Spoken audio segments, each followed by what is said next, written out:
কিন্তু আরও একটা অসাধারণ রেসিপি তোমাদের দেখাবো। আর একটা রেসিপি দিয়ে কিন্তু তোমরা দু রকম খাবার খেতে পারো। আজকে তোমাদেরকে বানিয়ে দেখাবো আমি ছোলার ডাল আর ছোলা কচু দিয়ে একটা খুব সুন্দর একটা রেসিপি। ছোলার ডাল ছোলা কচু দিয়ে বানানোর জন্য কি কি উপকরণ নিয়েছি চলো আমরা দেখে নিই। এখানে নিয়ে নিয়েছি আমি, যারা চেনো না অনেকে তাদেরকে বলে দিয়ে, এটা ছোলা কচু বলে। এই কচু দিয়ে কিন্তু নানান রকম রেসিপি তৈরি হয়। আজকের আমি তোমাদের ছোলার ডাল দিয়ে বানিয়ে দেখাবো। এখানে নিয়েছি ছোলা কচু, আর এখানে ছোলার ডালটা আমি 1-1.5 ঘন্টা আগে ভিজিয়ে রেখে দিয়েছি। এখানে নিয়েছি এক টুকরো আমি লেবু, পাতি লেবু। এখানে নিয়েছি চিনি, নুন, ফোড়নের জন্য এখানে নিয়েছি গোটা জিরে, শুকনো লঙ্কা। এখানে নিয়েছি ধনের গুঁড়ো, হলুদ গুঁড়ো, লঙ্কার গুঁড়ো, জিরের গুঁড়ো আর গরম মশলা গুঁড়ো। আর রান্নাটা করব আমি সর্ষের তেলে।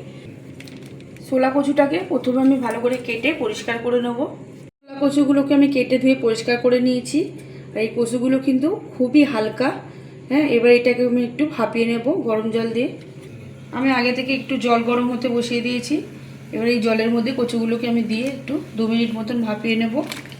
এই কচুর মধ্যে আমি একটু লেবুর রস দিয়ে দেবো এখনই সিদ্ধ করার সময়। অনেকেই ভাবতে হয়তো যে কচু দিয়ে ডাল করলে গালটা একটুখানি কিটোতে পারে, কিন্তু এরমভাবে দিয়ে ফুটিয়ে নিলে একদমই গাল কিটোবার কোনো ভয় থাকে না। আমি এবার প্রেসার কুকারের মধ্যে এখানে ছোলার ডালটা 2টো সিটি দিয়ে নেব। এইটা একটু ভাপিয়ে নিয়েছি, আমি এটাকে নামিয়ে জল ঝরিয়ে নেব। কড়াই সর্ষের তেল দিয়েছি, তেলটা গরম হয়ে গেছে। এবার আমি কচুগুলোকে একটু ভেজে নেব। এখানে সামান্য অল্প করে একটু নুন দিয়ে দিচ্ছি আর একটু হলুদ। এটা একটু লাল লাল করে কচুটাকে ভাজতে হবে।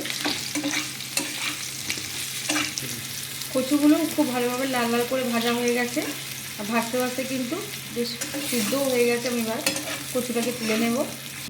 এবার ওই কড়াইয়ের মধ্যে আমি শুকনো লঙ্কা, গোটা জিরে ফোড়ন দিয়ে দিচ্ছি।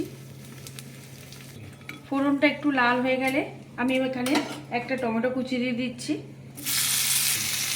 টমেটোটা সিদ্ধ হওয়ার জন্য এখানে পরিমাণ মতো নুন দিয়ে দিচ্ছি। টমেটোটাকে ভালো করে একটু ঘেটে ঘেটে দিতে হবে। এবার এখানে পরিমাণ মতন আমি হলুদ গুঁড়ো দিয়ে দিচ্ছি, জিরের গুঁড়ো, ধনের গুঁড়ো। মশলাটা একটু খুব ভালোভাবে একটু কষিয়ে নেবো এখানটায়। স্বাদের জন্য চিনি দিয়ে দিচ্ছি একটু। আর এই রান্নাটা কিন্তু খুবই কম তেলেই হয়ে যায়। এবার এখানে ছোলার ডালটা আমি সিদ্ধ করে রেখেছি, সিদ্ধ করা ছোলার ডাল দিয়ে দেবো। এবার এখানে 2টো সিটি দিয়ে আমি ডালটাকে সিদ্ধ করে নিয়েছি। ডালটা মোটামুটি ভালোই সিদ্ধ হয়ে গেছে। এবার এখানে ভাজা কচুগুলোকে দিয়ে দেবো। আর এই রান্নাটা কিন্তু একটু মাখা মাখা টাইপের হবে। এখানে সামান্য পরিমাণে একটু জল দিয়ে দেবো। এখানে সামান্য পরিমাণে জল দিয়ে দিয়েছি আর একটু ভালো করে আমি ফুটতে দেবো। এখানে সামান্য পরিমাণে লঙ্কার গুঁড়ো দিয়ে দেবো।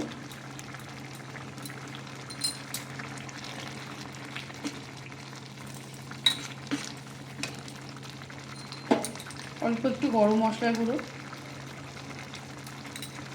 ডালটা আরেকটু ঘন হয়ে গেলে আমি এবার এটাকে নামিয়ে দেবো। আজকের এমন একটা রেসিপি তোমাদের সাথে শেয়ার করলাম, তোমরা কিন্তু ভাত কিংবা রুটির সাথে খুবই ভালো লাগবে খেতে। আর যদি আজকের এই রেসিপিটা ভালো লেগে থাকে তাহলে প্লিজ একটা লাইক, কমেন্ট, শেয়ার। আর যে সকল বন্ধুরা আমার চ্যানেলটাকে এখনও পর্যন্ত সাবস্ক্রাইব করোনি, প্লিজ তাদের কাছে অনুরোধ রইল আমার চ্যানেলটাকে সাবস্ক্রাইব করে আমার পাশে থাকার জন্য। আর ভিডিওটা না টেনে কিন্তু পুরো ভিডিওটা দেখবে, তোমাদের খুবই ভালো লাগবে।